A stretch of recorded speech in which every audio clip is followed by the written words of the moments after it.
Hello, I'm Charlie Brooker and you're watching Newswipe, a programme all about what's been happening, like this.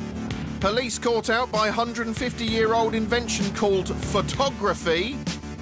Newscast from old Godzilla movie announces glorious missile launch orchestrated by Yoda. And brave crew managed to expel unwanted seamen. Latest reports suggest they've now beaten off the pirates. But we're not starting with that, we're starting here. You know how nerve-wracking it can be hosting a party. First you sit around wondering if anyone's going to show up. And then when they do, you've suddenly got to deal with all these disparate groups of bloody friends who've never met before, and you have to make bloody small talk with them all until you lose all sense of your own identity. And then the nerves get to you and you drink too much and you wind up making an embarrassing bloody spectacle of yourself. Or is that just me? Anyway, the other week, Prime Minister Gordon Brown, or Prime Minister Gordon Brown as we like to call him, had to throw the most important party of his life, the G20 summit. In case you're wondering, the G20 actually consists of 29 of the world's largest economies, so it's good to see they can count. Anyway, these 29 economic groups have banded together to refer to themselves by the gangster rap nickname of G. Why? Because they think it makes them sound cool. It's grown in size over the years. Last time it was the G10, before that the G8, the G5, and of course the worst incarnation, G4, seen here turning TOTP into an audio blast of silage. Look at the stars, look how they shine for you. The point of the summit, of course, was to reach an international consensus on how to save the world from Money-geddon, the crisis no one really understands. And they possibly don't really understand it because the experts wheeled out to explain it are so uneasy on the eye, it's hard to listen to what they're saying or even tell them apart. Even Channel 4 News didn't know which ugly financial blood to cut to. Hernando de Soto, where are you on fiscal stimulus? Well, I think fiscal stimulus is something that has to be done. And when they do cut to the right one, said expert tends to say something like, oh, it's very simple, and then immediately follow that up by saying something that doesn't make any sense to human ears. It's very simple. The Bank of International Settlements recently said that they figured that there was about $1,200 trillion worth of this paper, which is a semi-liquid paper. What does that mean? Even financial expert Will Hutton has to laugh nihilistically in the face of this madness. Come the big day itself, the news solved the problem of keeping the viewer interested in the notoriously dry and impenetrable subject of global macroeconomics in the simplest way possible, by not really bothering. Instead, it largely concerned itself with repeatedly coming in its pants about Saint and Saintess Obama. Every aspect of Barack's Guitar Hero World Tour was covered in breathless detail. First, GMTV told us he'd arrive in a flurry of bad clip art. This is like an old Amiga game or something. And Channel 4 News breathlessly pored over every detail of his Super Knight Rider-style Death Race 2000 mega car, the Beast. On board the car they call the Beast, defence systems are said to include pump-action shotguns, night vision cameras and tear gas cannons. This is basically hardcore pornography for people who really love cars. The wheels are reportedly Kevlar reinforced with steel rims to allow driving even without tyres. Meanwhile, Downing Street did its best to impress Obama by rolling out the red carpet, even if it did take 5 British workmen to fit the thing. As the next morning dawned, if you tuned into BBC Breakfast looking for local or travel news, you could just about fuck off. If you've just joined us, you're waiting to see your local news and travel summary, then apologies, but we are following the breaking news story. Because they were busy training their cameras on a road St Obama might glide down any moment. But didn't. Now they snuck out somehow. Well, they must have an invisibility cloak or something like that, I should think. Then there was a series of photo opportunities in which Brown tried to gesticulate in a commanding way. Oh, yes, if I wave my hand over here, I'll look like a man with vision. And now I'm pointing, which is all leaderly and stuff. That was followed by a quick press conference stroke mutual blowjob contest. This sort of resembled a deleted podium love scene from Brokeback Mountain. Your first 70 days in office have changed America. Yeah. And you've changed America's relationship with the world. Oh, you're wonderful, Obama. Wonderful. Oh. You're to be congratulated because you have shown extraordinary energy and leadership and initiative in laying the groundwork for this summit. No, we're both wonderful. Oh, I wish I knew how to quit you. Oh, let's just go off and have a little wrestle, eh? Oh. Soon after Brown and Barack bigged up the G20, a cloud appeared on the horizon as German Chancellor Angela Merkel and French PM Nicolas Sarkozy, who's been up a supermodel yet still seems angry, called a press conference of their own with a slightly more negative hue. This largely consisted of whinging in exotic languages the BBC clearly hadn't expected them to use. Languages like German and French. Präsidentschaft auch seitens der Europäischen Union gefordert wurde. It seems that we may have to leave that for the moment. Fortunately, before long, the BBC found a translator, a lady who could undermine Nicolas Sarkozy in an amusing way by giving him a female voice. Well, we're not pointing fingers. We're not fingering anyone. Well, that's not very French. The next day brought the cosmetically boring yet important business of the G20 summit itself, held in the glamorous surroundings of the Sexy XL Centre in London's Docklands. Actually, is it just me, or does this footage make it look worryingly like the War Room from Stanley Kubrick's marvellous apocalyptic satire Dr. Strangelove? That is precisely the idea. Disappointingly, Sarkozy didn't storm out going honky as we'd been warned. In fact, it was the dullest party ever. Faced with that tedium, thank God for the saintly depiction of God's wife, Michelle Obama. The news just couldn't get enough of her. Now, Michelle Obama's been in Britain for barely 36 hours, but it seems the nation has already fallen in love with her. Once again, she was the belle of the ball as she outshone the other First Ladies at a Downing Street dinner last night. There she is, looking gorgeous. She just gets it right every time, Michelle Obama. Obama, you know, Barack, I don't know who I fancy more. She wears so many vibrant colours, which, again, is very brave, isn't it? It's a joy. Oh, why don't you both just kiss her while I watch from inside a cupboard? Sky were all over Michelle Magdalen's visit to a school in Islington to heal the world by hugging it better, one photo opportunity at a time. This was so inspiring, the blessed receivers of the Bicep One's embrace were called to the studio the next day to relive the moment. What was she like?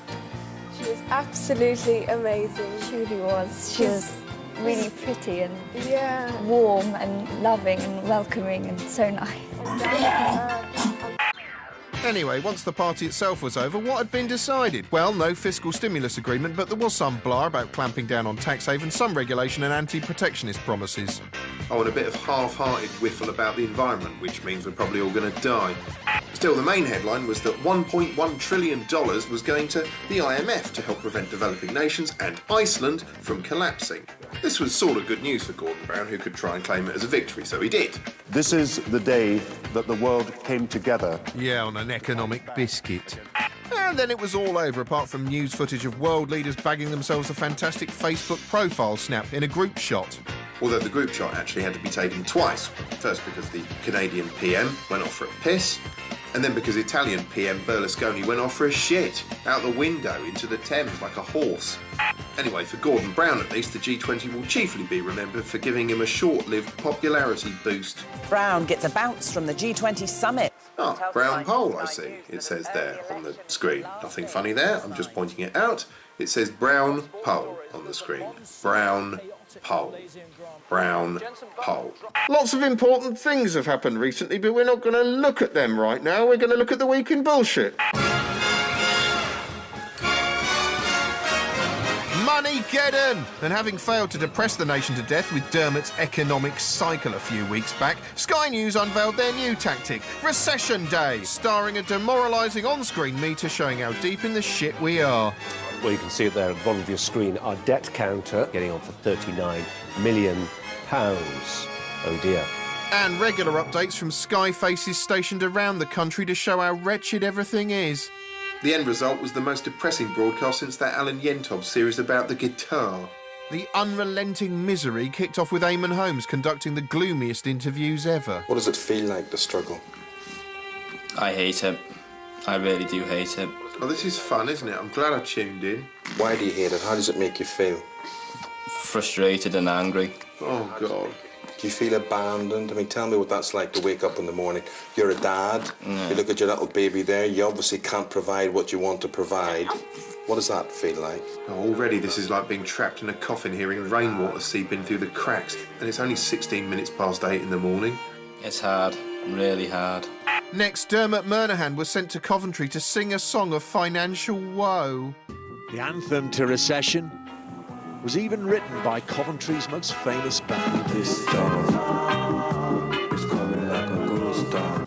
Just to make things worse, alongside the economic tragedy, the rest of the surrounding news that day was grim too. Kay Burley did her best to lighten things up, but it didn't really work. In fact, it ended up being one of the most awkward segues I've ever seen. A body has been found, we're told, within the last few moments. So we'll get more on that. I'll be telling you more also about why I'm standing in a kitchen. Turns out she was standing there to do sad interviews about the recession. She also killed time wearing a Sontaran costume, talking to some old people, patronising a small man. You didn't expect me on the telly, did you? No. And dishing out sexual innuendo to a sweep. I bet you've cleaned one or two posh chimneys in your time, haven't you? Yes. The day dragged on and on, with one instance of grinding recessionary despair after another. I don't know. It's just never going to end. By the end of the day, it was also dispiriting. Even Jeremy Thompson needed a pint to steady his nerves on air. 203 million. That's what the government is racked up in debt today. Sky actually left the debt counter running for several days until they gave up trying to work out how much it had racked up. 1 billion and loads. Now, health is one of the most important things you have, unless you own a really expensive car. But can you trust what the news has to say about health and science? Well, the Daily Express recently claimed that breathing in can give you a heart attack. But what does a real doctor think? Here's journalist Dr. Ben Goldacre of the Bad Science column with his view on the MMR scandal. It's his view. How journalists decide on what makes a good science story has got very little to do with what's true or what's actually got any evidence behind it. I think the media's greatest ever science hoax has been the MMR story, something which they almost invented entirely for themselves. The vaccine for measles, mumps and rubella, which is given to most children over the age of 1, has been linked with autism. What was interesting about Andrew Wakefield's paper in 1998 is it was a case series report. It's a perfectly valid kind of thing to do, but it's just a collection of 12 anecdotes written up in a single paper. That can't tell you anything about a link between MMR and autism, simply because MMR and autism are both very common. So to find a few kids who've had both MMR and then gone on to develop autism isn't very special. I mean, that's extraordinary behaviour on the part of the media to selectively only cover dubious, worrying evidence whilst totally ignoring all of the reassuring stuff that was fully published. Even when they're trying to produce sensible news coverage, they still insist on doing everything in the most frightening way they can. In 15 minutes, 200 of you emailed us about the vaccine. It's only a straw poll, but 182 of you expressed concern or confusion. If you talk to journalists and say, why did you go to town on this evidence that was clearly not supporting the hypothesis that MMR causes autism, all they will ever say to you is, well, there was an expert from a medical school telling us that this was true. Proper scientists with a good publication record of doing sensible work were publishing exactly the same kind of research, but showing negative results, and they were completely ignored. That was because the story had become a political story more than a science story. MMR kicked off properly in 2002 when a little boy called Leo Blair became old enough to have the MMR vaccine. He still won't confirm that his son Leo has had the triple vaccine. They said at the time that this was because of privacy concerns, that we must respect their right to privacy, an argument which is slightly undermined by the fact that Cherry Blair has now since written in her autobiography about the actual fuck which conceived the child. Once the story became about Leo Blair, it was suddenly the domain of generalist journalists, the glamorous, more famous columnists, the people who normally would be telling us about a very funny thing the au pair said on the way to a dinner party, were suddenly giving the nation incredibly complex health advice on matters of immunology and epidemiology. Andrew Wakefield's up in front of the GMC and an entire nation of journalists are queuing up to blame him, one man, as the scapegoat for their crimes. And that just goes to show, really, how little they understand their role in all of this. For his supporters, Andrew Wakefield is a hero, and despite prompting a major health scare, he seemed unrepentant. No regrets, thank you. The journalists' fantasy about MMR causing autism has run for 10 solid years. As a concerned citizen, there are a million ways to get your voice heard. You can shout out of the window, you can share every thought that zips through your bonds with a million like-minded twits on Twitter, or you can get your own low-budget BBC 4 show and sit monotonously blarping words down the lens over and over again until all the viewers at home switch over to something more entertaining, such as Ant Dec senselessly killing a dog or something. But useful though all these platforms are, chances are no one's going to take your message seriously until you gather like-minded people together and march through a major city in your thousands, waving placards and chanting slogans. Protests are effective, that's why the Iraq War never happened. Of course, sometimes demonstrations turn unpleasant, which is bad news for public order, but a veritable bonanza for news networks and the press. Recently, as those world leaders gathered in London for that G20 party, the news excitedly prepared us for the biggest display of public dissent in years. Not just the biggest, but the most varied too.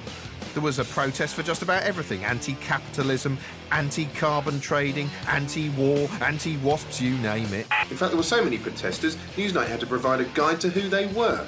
There were knackered-looking pacifists, the lead singer from the Flaming Lips, the most earnest man in the world, and an anarchist professor. We are not protesting.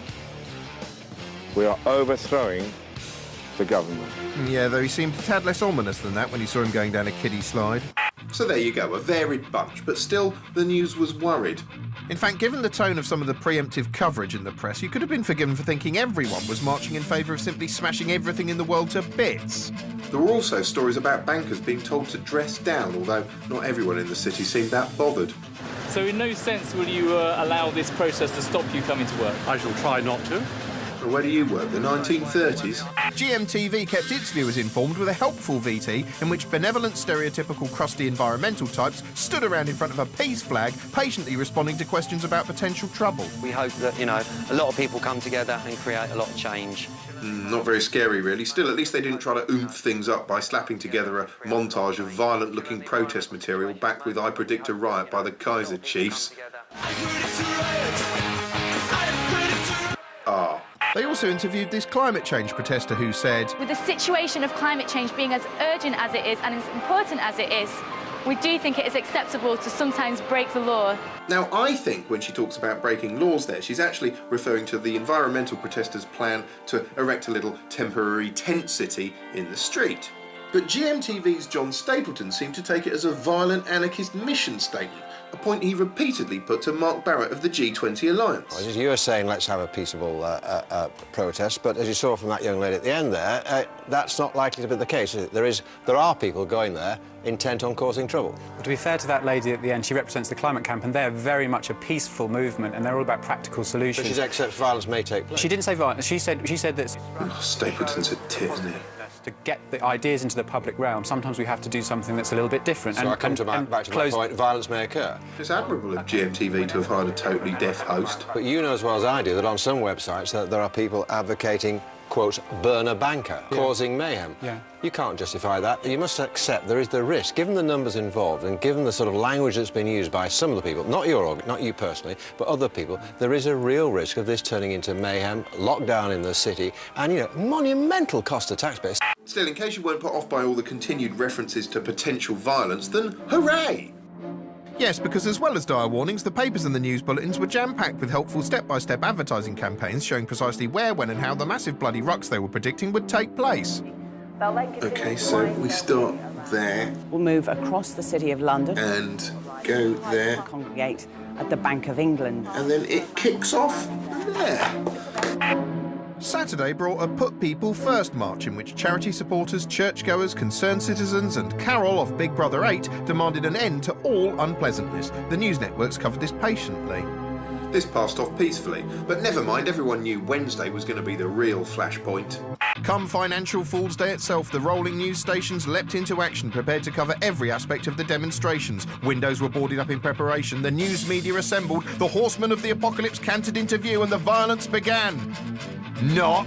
In fact, it all seemed rather cheerful for a while. It was all a bit Glastonbury. Adding to the epic festival vibe, Sky News cracked out the Skycopter, which hovered around all day, zooming in on anything that looked vaguely troublesome, a bit like a gorilla picking through a mate's fur for uppity lice. But why stop with commanding the air when you can also throw live to the Sky Boat? Not the riverboat, no, the Sky Boat, which is like a riverboat, but with a rather lost-looking poor sod standing in the middle of it. And you can probably see the first of what looks like banners from the protesters. That, of course, the south end of the bridge. We're right in the middle of the river. Wow, what a vantage point that's not. They also had Ian Woods on the ground in his Sky shoes. He was moving through the crowd a bit like an uptight businessman character wandering through a psychedelic party in a happening 60s movie. A movie complete with unexpected celebrity cameos. Hang on, wait a minute, is that, it's Russell Brand. That's it. Protests. Yes, the nation's favourite bearded lexicographer and sex machine had arrived and was already scanning his surroundings for fresh granddaughters to fuck. Russell, you're live on Sky News at the moment. Can you just explain why you've come here today? Which issue angers you? I ain't angry. No, aren't you? OK. Tell us about your dinkle. So why come? I live here. Well, I thought you lived in Ponderland. By now the crowds were building and the air began to turn. One of Sky's correspondents got so excited he ejaculated while on the phone to Dermot Murnahead. Okay. Alistair Bundle there, somewhere within that crowd. He was just telling us his come. Shortly afterwards, Tony Benn, who was about to go on an anti-war march to Trafalgar Square, offered Dermot a little editorial advice. The coverage of this, if I may make a suggestion to you, will be to try to cover some of the speeches made today. Otherwise, if it's just described as demonstrations, scuffles, police, traffic, no one outside will really know what it's really about. Yeah, whatever, Tony. He's kicking off down the road. Yeah, a little later, things started looking a touch more feisty, although some of the assembled pundits initially seemed to find it all rather comical. And here we are with scenes which, by and large, are more reminiscent of carry-on camping. Around this point, a bit of genuine ugliness occurred. Sky captured a sort of ninja protester hitting police with a pole and another man who appeared to receive a blow to the head. Bleeding from a wound, he moved forward to repeatedly shout at the police. There's a young man quite clearly goading the police. Oh, he's getting very worked up indeed. Shouty McHeadwound Man was destined to become the first iconic image of the protest. This seems to be the ringleader at the moment, very keen to get to the front. Clearly this wasn't very nice, but even while this was going on, just a short distance away, things were so relaxed, Sky's Ian Woods was looking downright bored. Although maybe things had calmed down because the police had deployed a giant. Meanwhile, on the BBC, there was a chance to see a small group of people possessed by demons and take a look at some exciting anti-establishment graffiti. Now, if you just take a quick look behind me on the walls of the Bank of England, I think you can probably see where protesters have been scrawling graffiti, slogans like money is for losers and property is theft. And stop the bullshit. Go back, it said stop the bullshit. Go on, read it out.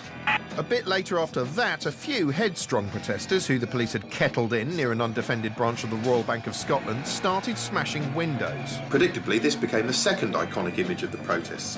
It was certainly captured on enough cameras. Honestly, with all the lenses swarming around, you'd have thought Paris Hilton's vagina was smashing the bank up. Despite these flurries of violence, while it was happening, the reporters were still keen to get across how peaceful the majority of the demonstration was. Having said that, they still didn't really broadcast those speeches Tony Benn was so keen on. They got mentioned in split screen, but that was about it. Compare that with the scene a few days later where speeches from Jade Goody's funeral ceremony were broadcast at length. You made me feel so special and soothed away my fears. But then she's famous, what are you going to do? Anyway, as far as the protests went, throughout the day, the news did a fair job of contrasting the ugly bits with the more pleasant bits, especially from the Skyboat, where it was completely tranquil. There's been very little to show that there's even been a demonstration here. If Richie just points up at the building, you can see that there's the Smash Capitalism banner that's been up there all day. But apart from that, absolutely nothing else. By the evening bulletins, however, something had changed. The events of the day had to be compressed, which meant even as the voiceover pointed out the majority of the protesters were peaceful. Meanwhile, in the city, one branch of RBS takes the brunt of what are mainly peaceful protests. These sensational pictures left a different impression. And of course, Shouty McHeadwound Man got a thorough airing. His confrontational moment in the spotlight was repeated again and again and again. Why, he was an overnight sensation. Already he's appearing on T-shirts, being profiled in glossy upbeat celebrity magazines, and hey, everyone's doing the Shouty McHeadwound dance! This seems to be the ringleader at the moment, very keen to get to the front, get to the front. There's a young man quite clearly goading the police there. The guy is bleeding quite heavily from his head as well. Very keen to get to the front. Obviously, dynamic images like these are going to drown out the voice of the peaceful majority every time, confirming the prejudice of many observers in the process. That's certainly what happened across the pond, where on fair and balanced Fox News, turtle-faced unfunny man Bill O'Reilly shared his opinion of the protesters. Authorities estimate about 4,000 loons are roaming around London right now.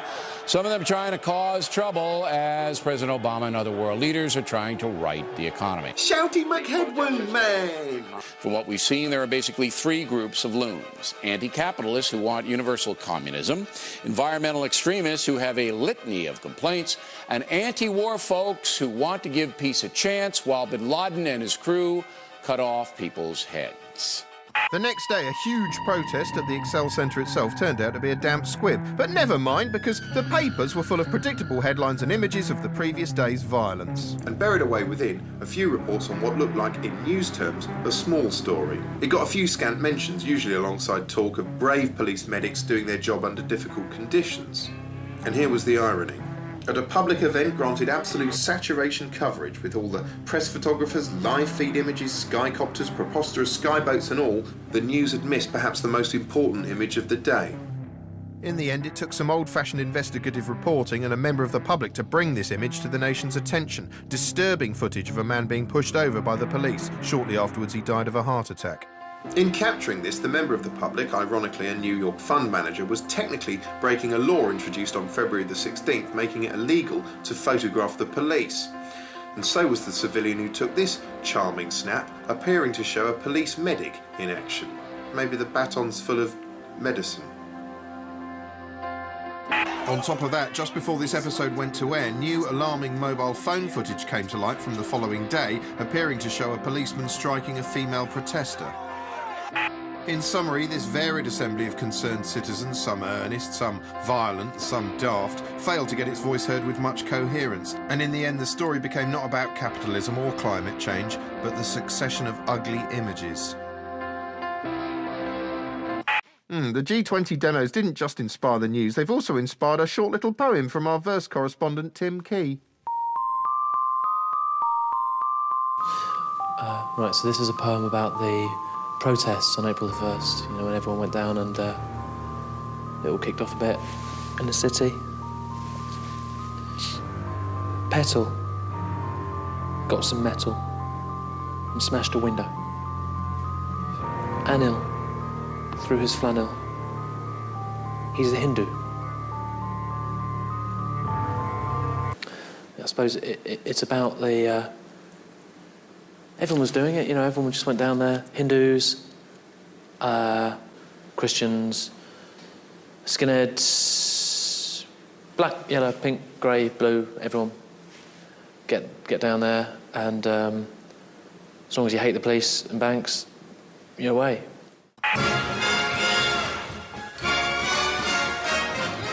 Music and an exciting technical leap forward for everyone.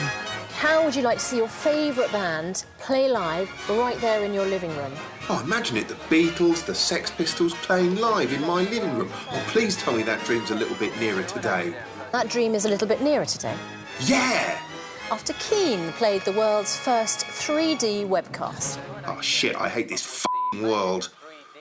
Yes, Keane, no one's favourite fair to middling ploddy indie shit spreaders, rocked the internet mildly with a gig that brought their two-dimensional music kicking and screaming into the three-dimensional realm. And you can see here just how exciting it was. Wow, it's like the disappointment is happening right in front of my face.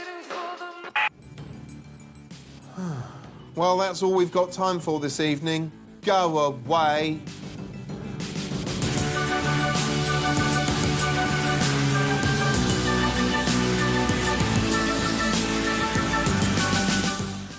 Next tonight on BBC4, Hugh Dennis is Marcus Brigstock's willing victim in another episode of I've Never Seen Star Wars.